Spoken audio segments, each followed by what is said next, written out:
Hello and welcome to the Inside Stylist podcast, where we talk all about interiors with interviews with interior stylists, writers and the big names in interiors, from brands and PRs to artists and designers. I also catch up with industry experts in the know and get them to share all their knowledge and advice. There's so much to talk about. I'm your host, Emma Morton-Turner, an interior stylist and a writer with a ton of experience. I set up InsideStylist.com so I could share all that interiors love with you. So don't forget to head on over to the website for not only the show notes from today's episode, but for links to interior stylists, writers and assistants profiles, and a ton of inspiration. But for now, enjoy the show. So today's episode is packed full of entrepreneurial inspiration. Nicola Snell, I have known from 0 to 1 for many, many years before Press Loft even came about. And it's only after meeting her I realised what an incredible entrepreneur she is. She is so helpful, so encouraging. She's been a massive support, and I just wanted to have a second to say that and to say thank you to Nicola for all her advice for Inside Stylists. Sometimes you don't know how amazing people are behind the scenes. You just have the emails and the requests and that sort of thing. But actually, we are in an incredible group of entrepreneurs, business-driven stylists and writers. And it's really good to mix with people who are on the same path as you and pushing you. And I think that's what Inside Stylist does. It really pushes us further and brings us together. Now, the reason I'm doing this little extra intro is because I managed to completely forget about two rather important elements in the podcast. I kind of got really wrapped up in the conversation. So one is that Press Loft is actually on Inside Stylist. We have an image bank on Inside Stylist and you can access it. I'll put it in the show notes, but if you are looking for images and you want to just find the Press Loft, you can do it from Inside Stylist Image Bank. Also, for any brands or PRs out there who are looking to use Press Loft for the first time, drop me a line, because Nicola was very kind to give me an affiliate link that will save you money when you sign up at the beginning. So do get in touch, just drop me a line. Anyway, on with the show. Press Loft is the largest online PR tool specialising in interior and gift sector, with teams set up around the world. They work to connect brands and PR agencies with journalists, bloggers and social influencers. Founded in 2006 after needing a system to manage her clients' images for her PR agency 0 to 1 PR, today's guest spotted a need in the market and Press Loft soon took off as a business. Simplifying the PR process between brands and the media is what they're all about. Housing all PR content in an online press room allows journalists to access everything they need to feature a brand, whatever the time, day or night. I'm thrilled to welcome today's guest, founder of Press Loft, Nicola Snell. Hello, Nicola. Hi, Emma. So we're here in We Work in Holborn. It's very trendy offices. So I'm just letting everybody know that's where we are, because people might walk past this fabulous room with big glass doors. Yeah, it looks like Hogwarts from the outside. It really and inside, does. It's beautiful. And inside it's all styled very modern. So yeah, I'm really happy. We only moved in January, so it's been fabulous for us. Yeah, I was looking at the coffee and the food and all the and the beer places. that's free as well, which might have swayed us slightly. Oh, that's cool. Yeah, that might have swayed me too. So do you want to explain what Press Loft is for anyone who's new to it, anyone listening in who hasn't heard it, and why they might need it? Yeah, so Press Loft's all about making PR simple. It's about not necessarily needing to be a PR to do PR. So prior to Press Loft or platforms like us, you would have to contact each and every journalist. So first of all, you'd have to know that person, then you'd have to find their email or their phone number, and then you would have to contact them and pitch in your products. So instead of doing that, you would put all your product images on our website, and a journalist I always use the example of a red sofa feature. Yeah. I don't know why, but anyway, so they say they're searching for red sofas to write about. They would come to our website, type in red sofas, and then they can download all the high-res images or contact the brands to call in products for shoots via the website. So just this morning I was checking, and Good Homes, Love Chic Living, Woman Home, Style at Home, Heart Home, Your Home, and many more have all been downloading images for their articles. Cool. We have 4 services. So the image library, which I mentioned, is the core service. It's the one we started with, and it's the one that gets the most coverage by far. And every few years we've launched a new service. So first of all, it was the press release delivery network. Very straightforward. We send out press releases to our network of journalists who've opted in. Then journalist requests. So if someone, say, can't find what they need on the site, or they're running a competition, or they maybe have a shoot to do, they would send out an alert saying, oh, hi, I'm working on XYZ, please send products in for consideration. Yeah. So, and then there's that. And then most recently, there's our influencer outreach service, which I think we'll talk a little bit more about later. Over the years, we've gone just from being UK only to being international. So I think it's also a great way to get international exposure for brands if that's what they want to do as well. Do people in England use places like brands from abroad quite a bit? It's so interesting how it's changed. It depends on house style. So some titles will only use local products. Yeah.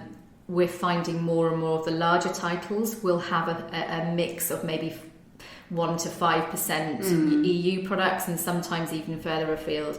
But certainly the other way around, in European titles will feature much more heavily UK brands, as long as they are available in that territory. And that's one of the biggest changes we made on the site was dealing with all the shipping connections. That was a minefield, but it's been really successful, and it's led to lots more international coverage for brands. Yeah, I know that when I very first went freelance, which was nearly 10 years ago, I used to set up I used to write for Woman, and I would do a weekly page, and it was like, how do I fit everything in? And so having something like Press Loft there at 11:30 at night when you're trying to do something quickly before you're shooting was really, really good. And the whole international brands, you can just filter. Yeah. So you can have just English, or if you want something from America or wherever, you can kind of, if you don't want any American to show up, you can filter that out, which is really good. It's always good to be able to filter stuff.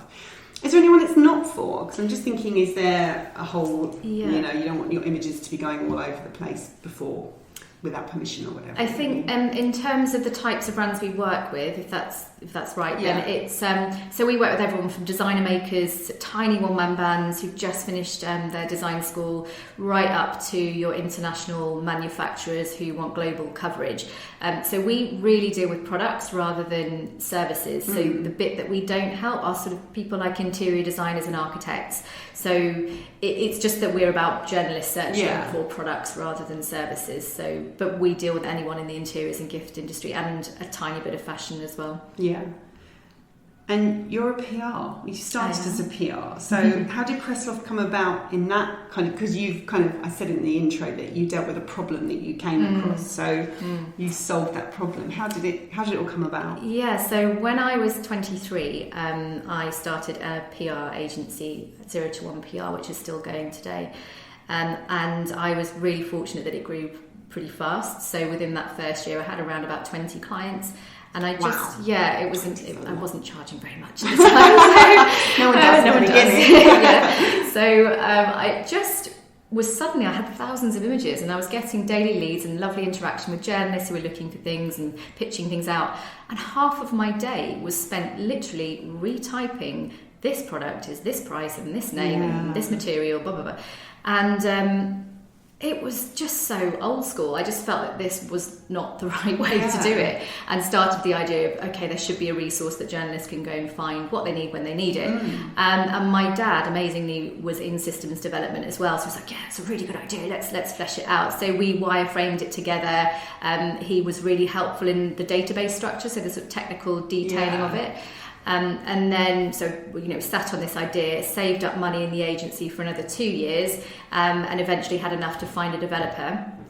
And I went very randomly to do you remember, they're still going, Breakfast Networking International, BNI, or something like that. So it's a really cool networking group. And we both went along to the first free session, and both just connected and met each other. And he's fab, Graham House, and he's now the CTO, and he's with us still 13 years later.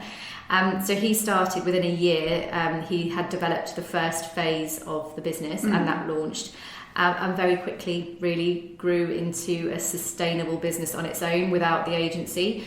And then I'd start to get other agencies want to use it. So it was really interesting, the development, and being a subscription-based model and a tech platform, that was much easier for me to scale than the agency. So did you carry on PRing while Press Loft was going? Yeah, absolutely. Running both at the same time? Yeah, and I think what's always been the case is that 0 to 1's been the biggest client they're there next to me, and they are saying that should be better, or this should be improved. And I think that's what makes a really good business, is when you're living through your client's eyes all the time. And you're not scared to say, I'm having a problem with this, or no, really encourage that openness about, well, I wish it could do this, and then we'll build it. So that having the agency has been really important in shaping the business, and for it to be the best it can be in time saving mainly. So when you first set it up, was you aiming it just for you? Did you think of having other people coming in? Because I've built a website. They're not cheap. No. The functionality of yours, I can imagine. I think I very quickly knew this was way beyond just 0 to 1. So my heart was like, I really hope this takes off, and I was lucky enough for it to, but it's taken years and years and years. I was going to say, how long did it take? So from kind of day one with 0 to 1, filling it with all the images, to building it up, how long would you say before it was up and running? Still going. Always going. Work in progress. Yeah, so I think, it's been 13 years now, and I'd say about 3 years ago we got to quite a critical point where more and more big brands were using us. And what's interesting, this business model is about two sides. So it's a network-based business with two client bases. So you've got the clients and you've got the journalists. Yes. You cannot have one without the other. Yes. And so I feel this. Oh, the pain. Yes. But it's a lovely business model, but unless you've got massive investment, which we don't and never have so far, you have to just spend time, and it's every client and every journalist is very important, and everyone is incredibly important to you. And as you grow bigger, it just becomes more and more of a network, and such a great experience on both sides. And it's just so lovely because we signed up Habitat last week. Which is great, which is a lovely thing, because back 12 years ago, I remember pitching to them, and we just weren't big enough then. And so, big brands need other big brands to be on there, and likewise, everyone needs the other party. So that's a bit of a snowball effect. Once people are going, oh, Habitat's totally, there. Let's go there too. And it started when we got made. And then just since then we've just had more and more big brands, and it's almost monthly that we're getting other great names, big and small. I mean, the small ones are just as important as the large ones because they're the latest, freshest design talent coming out, and that is just as important. Say, you don't always just want from the high street, you want those little finds that people haven't seen before. And if you look at a page on any magazine, pretty much there's always something new out there, as well as the big high street names. And I think, and also, you can't, some people say, well, why would Habitat want to be next to one of their competitors? But then again, if you look at a page on a blog or a magazine, you cannot have a whole page of Habitat. No. You wouldn't. You would always want to mix it up, and then, we can provide all of that now rather than just a portion of it. Yeah.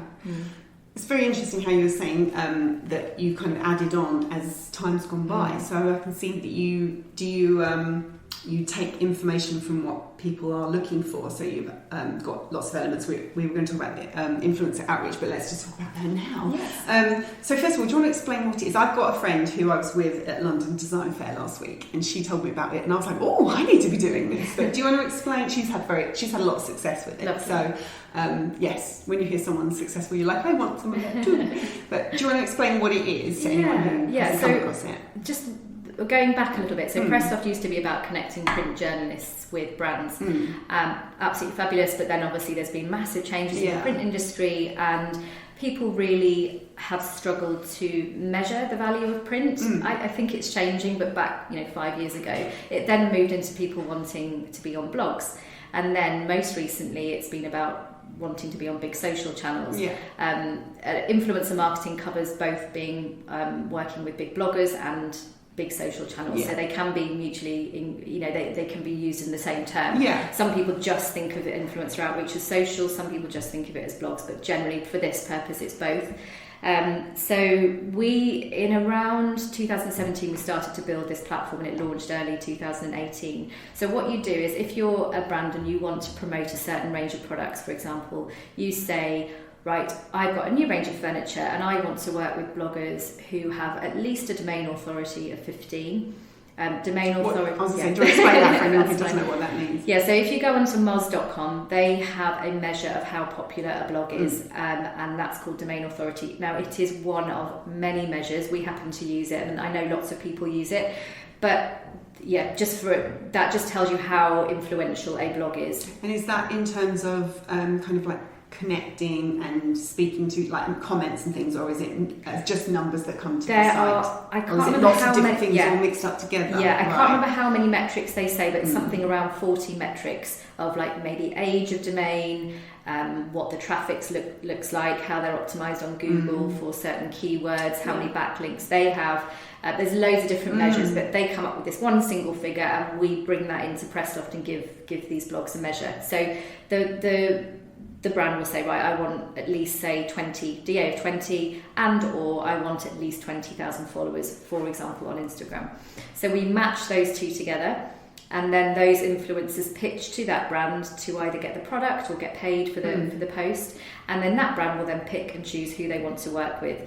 And it really varies depending on the value of the product, the how well known the brand is, and the sector that they work in. So we're the biggest in interiors and gifts, but if you might also want to promote, say, a new baby product, and you'll get a varying number of applicants to that, which you can work with. Yeah, I've got a friend who's I'm going to use inverted commas, mummy blogger, because her blog is called Not Another Mummy Blog, but she does a lot of interior stuff as well. So she kind of gets into lots of different areas, so she's the catchment for lots. So if you want to do influencer outreach, you just apply, put your details in? As an influencer, yeah. So you have to have at least 2,000 followers as a minimum. That's a very, very low level, or a DA of at least 15. However, if you are a new blogger, a domain authority, so if you've got a domain authority of 15 or over, you will get on. However, we always look for new bloggers, but we'll just have a quick sense check that you post regularly and it looks like it's something that's being cared for and is a serious blog. And that's growing day by day by day, and it was fascinating. So when we launched, we had very mixed reviews. So we had people going, "What are you doing? We don't want to give out freebies." It's just they just saw it in terms of giving away products for free, whereas there's been this huge shift in perception over the past 2 years of what that means. So it is a backlink, and a backlink to a brand is not just PR, it's SEO, it's getting your brand up the Google search engine. And it's staggering how fast brands are adopting it now. And I think this is incredible for the PR industry as a whole. PR was getting really unsexy and not very popular. The budgets would go to digital AdWords and any digital marketing and SEO, whereas now PR is an SEO tool, and that's where Press Loft's really, really taken off in the past, particularly 12 months. It's totally changed. Yeah, when I did research earlier in the year, I spoke to lots of brands and PRs and editors and all of that, and the brands always came out saying, it's not a them or us, it's not print or digital. They want both, but they want links, they want the SEO. And the other thing that came out, talking about people who have around 2,000 followers or higher, I can't remember what it is, it's macro, micro, and another one, there's a third one. But people will be interested in you if you've got like between 1,000 and 2,000 followers, 5 to 10, 100, whatever.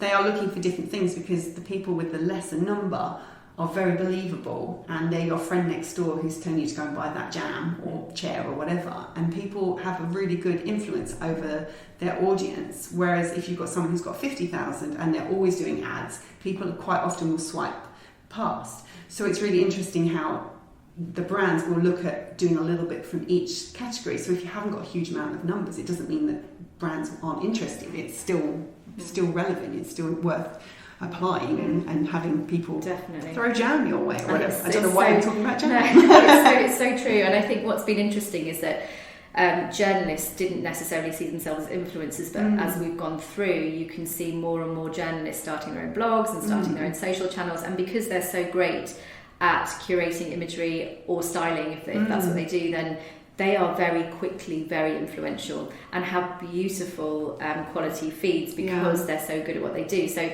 it's been very interesting how everyone's self-perception has changed over the past few years and being embraced as well, and in brands are now also jumping on board going, wow, these people are amazing, and how can I work with them, and we're enabling a lot of that. Yeah, absolutely. It's good. It's kind of ticking lots of different boxes. It is really, yeah. So you're still running the agency and you're running Press Loft, and you've got kids. How are you juggling it all? What's your typical day? Do you know what?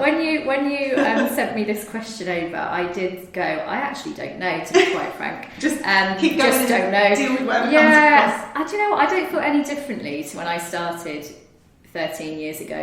You know, with this idea and the dream, and you know, I always dream I would walk down the high street and go, they're my client, they're my client, they're my client, and I'm nearly there, not quite there, but you know, we're getting there. And I think you have the same worries, the same juggles, the same lack of time. But then when you add kids into the element, I mean, that literally is off the scale. But my dad, who ended up coming to work in the business. That's really amazing. Lovely. So he's now he's been working in the business since I had my first daughter. So that allowed me, well, realistically, not really 6 months off, but because I love what I do, I will work 24/7 if I could. Yeah, 6 months was way too much for me to be off. So I'm dipping in and out, but really now I've been able to come back virtually full time. So I do 2 days in London and 3 days at home around pick up and drop off, and then invariably work in the evening. Just because I want to, you know. I think I'm so lucky, you know, to care like you do about what you do. And it's what I find hard is the switch off, and I have to go into writing. Do you switch off? How do you do that? That's what I need to learn most. No, not at all. I think when you're really passionate about your business and you enjoy what you're doing, you always want to do it. It doesn't, I mean, sometimes obviously it's hard work and it's stressful, but it doesn't feel like work in the sense of drudgery sort of. Definitely not. I'm not going to tell you that having teenagers doesn't necessarily make it easier. It just makes it hormonal and emotional. I'll deal with that later. It's still good. It's still good. Yeah. So how many brands do you have at the moment then? So I checked this morning. Did you? Stats, just because it just keeps going up? It does, 840 now. Wow, that's amazing. Yeah, I can't quite believe it sometimes. Yeah, it's not been a meteoric growth. It's been very slow and steady, and I think that's great. I was going to say, from looking at how you run your business and knowing from what I've done building Inside Stylist, actually there's so many things with hindsight I wish I'd done slower, so that you can kind of get one thing working and then move on to the next, and it means you can grow with the business and stay on top of it. Otherwise I think it would just be impossible. If you had like 50 brands a day coming, it's like the logistics and technical side of it all is so full on.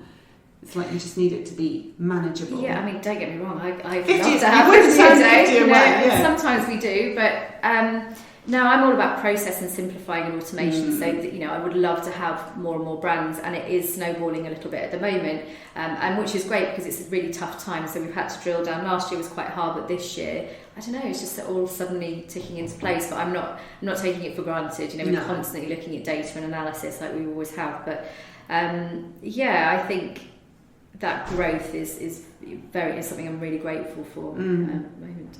In 2018, you made a redesign, or you redesigned the website, and it had a really big impact on the number of downloads you got. What did you do, and why do you think that happened? That was staggering. That is hands down the best launch we've ever done, or relaunch we've ever done. So Will Ibbotson, he's our lead designer. He's our lead developer. He was heading up this project to rebuild the image library. We'd noticed the growth had really slowed, and we'd had very, very strong, fast growth on the image downloads over the years. And I think it must have been 2017 that it was started to plateau. So we re-looked at it, realised, this is old technology now, and you have to just rebuild it. So he did loads of analysis and rebuilt the thing, literally overnight. 30% increase in downloads. It was staggering, and the biggest thing was the speed. I was going to say, is it speed? And people haven't got patience to wait. No, and you can see it now. If the server has a little wobble for any reason and it slows down, you can see the downloads drop. And we've just moved to Amazon, and thankfully it's all increased the speed and increased the downloads again. Not as significantly as that change. So that was excellent. I think speed was the biggest impact in increasing the downloads. The second was the design. So we had a UX designer at that stage to redo a lot of the design, and that's where I got quite into UX and design. What's UX? User experience design. Right. So it's about making the site as easy and simple to use as possible. Yeah, exactly. And we just freshened it up, made it cleaner, put the image basket in a more logical place, things like that, and that's all really improved how the site works. Yeah, it's funny, you don't even realise there's an issue, as it were, until you change one little thing, and it makes all the difference. Yeah, definitely. Yeah, there's nothing more frustrating than trying to do something on your computer and you can't connect properly, and you've got the little swirling world thing. And what is interesting, as the years have gone, so running a tech company for 13 years, you can see the demands are much higher as you go. And what you could have done in 3 seconds, now people have to do in 0.5 seconds, otherwise they're just not happy. So that's been a real challenge for us, is to keep up with that without a massive dev team. I read a thing very similar to what you're talking about there, about how kids, the generation, my kids are very nearly 16 and 13, and how they don't listen to a whole song, they flick on to the next one, they want the next thing, and it's exactly what you're saying, the patience is like next, it's like, definitely. It's just going to get faster and faster, you're going to blink and you want the next one. I've been reading your blog. Your blog is brilliant. It's do you write that? A mixture. So I write some of them, and then we've got freelance writers, and we've also, all of us in-house, take turns in writing them. Do you want to talk about some of the topics that you cover? Because it's really interesting. You get into detail, and I think you share things that people, like from a PR and a stylist and a writer point of view, you cover things in depth. It's really, really good. Yes, I think as things change, like influencer outreach, the basics of what is it and why should I be doing it? What is domain authority? Those are really big topics. One of the, I think it's the most popular, is how to write a press release. So something as simple as that. The amount of conversations I have with people going, I don't know how to write a press release, but they've got a blog, and actually there's not really much difference. It's just about writing about a lovely product that you sell, and ideally framing it around a trend or a key date that's coming up. But if you can write, you can do a press release. So it's just reassuring people that there's nothing different about a press release than a blog post or a newsletter. So that one's really popular. Oh, and the other one that I wrote was how to shout about your press coverage without breaking the law, because there's a big copyright issues about people often will scan their press coverage and then share it, which you're absolutely not allowed to do. So there's just little ways of saying as featured in the flashes on your products, or just saying this product was featured in a title, and just making sure people know the law about copyright, but also ways that they can still shout about the great coverage that they're getting. So that one's really popular as well. Yeah, copyright is an absolute minefield. Yes. Absolute minefield. Actually, I need to get someone on to talk about Pinterest, because you can't pin people's pictures. If someone has put something on a blog post and you pin it, that pin is from that person's blog post, but the image is from someone else's blog post. It's just a rabbit hole. So and it depends who you're taking the image of. If it's a stylist that's their profession, that's very different to a brand who's trying to get their products out there. But I don't think anyone's got the time to go back to each and every person to check, and therefore copyright gets broken, or whatever the term is, regularly. But I think it's been clamped down on that. We've heard a few rumours of people getting their solicitors' letters and things, so it's a scary thing. Which is fair, that's why the law came into place. Yeah. It's just a scary thing. So add on, in my head, I'm thinking, get someone to talk about copyright. So what's the favourite part of your job? I love it all. I love the creativity. I love the thinking. So although it's tech, you might think it's quite dry and codey. I'm not a coder, but I love looking at the site, looking at the data and going, we need to improve that, making a design change and actually seeing that design change come to life, and then seeing the data change after that. That's, for me, that's the perfect project, which is why the Image Library project was so cool. But actually after that was when I decided to train up on UX design. So I didn't really take formal courses, but I went through a lot of tutorials, research and found Figma, which is an amazing UX design tool that I've fallen in love with. And I worked with my then colleague in Australia, and we really learned UX over a year, and now I'm doing most of the UX on the site, which is great because it means the things that I'm dreaming of, I can visualise very quickly and even play around with some of the buttons and working the flows, and then hand that over to the dev team, and then they're producing better products because I know that that's exactly what I'm thinking. It's been brilliant. It's like I've got a new job almost. I know exactly what you're talking about, because I heard, what was it? I was on a course and they do different topics each month, and they mentioned Pinterest, and I watched the little tutorial, and then I went, I need to know more. And then you go deeper and deeper, and then you kind of understand how it works and what you want to do, and you know the capabilities and stuff. So Definitely. It's good, especially, it's like, it's a bit like a drug. You get addicted to seeing what the results are, and if I do this, does that happen? And if I do something else, does that make numbers go up? I really enjoy brilliant. that. So you were just at Top Drawer. How was that? Yeah, that was cool. So that was quite last minute that we went on board with that. They started something called retail clinics, which were the part of the site where people who provide into the industry can do talks and consultations and just share their knowledge with the people who are going or attending, exhibiting there. And so we offered PR consultations. So we'd sit down with brands and we would offer a 6-month PR plan.